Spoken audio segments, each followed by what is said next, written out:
Good evening. The research shows teens blame Instagram for anxiety, depression, and body image issues. And the therapist we spoke to can attest to that research and says it's a constant battle. It's well known. Social media is a fixture in our lives. And internal research from Facebook acknowledges its Instagram app is toxic for teen girls, making body issues worse for 1 in 3 teen girls.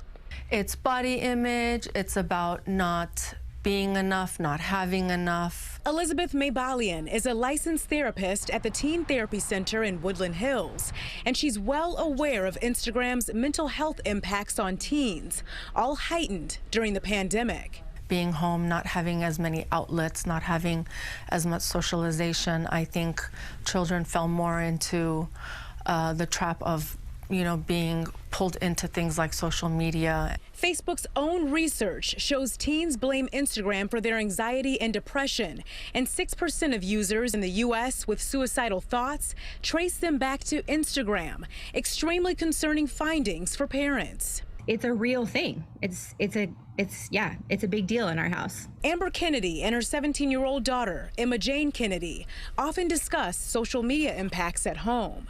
I think teens are most impacted mostly because we're most susceptible to being insecure, kind of because of the stage of life that we're in. We're kind of growing into our bodies. We're seeing what other people look like, what we think we should look like, and seeing like the unrealistic, not natural bodies that people look up to and admire kind of gives us a false hope. And it puts parents in a tough spot.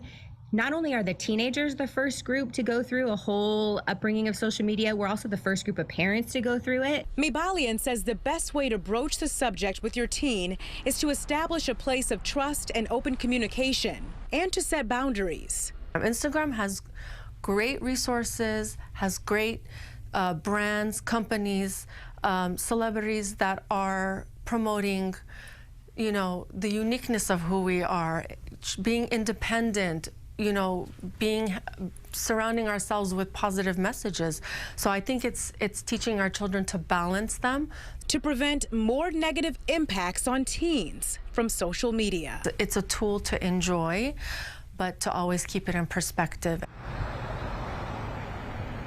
And Instagram did release a statement saying, quote, in part, based on our research and feedback from experts, we've developed features so people can protect themselves from bullying. We've given everyone the option to hide like counts, and we've continued to connect people who may be struggling with local support organizations. So more to come on this issue. Reporting live this evening, I'm Coco McAvoy, Fox 11 News.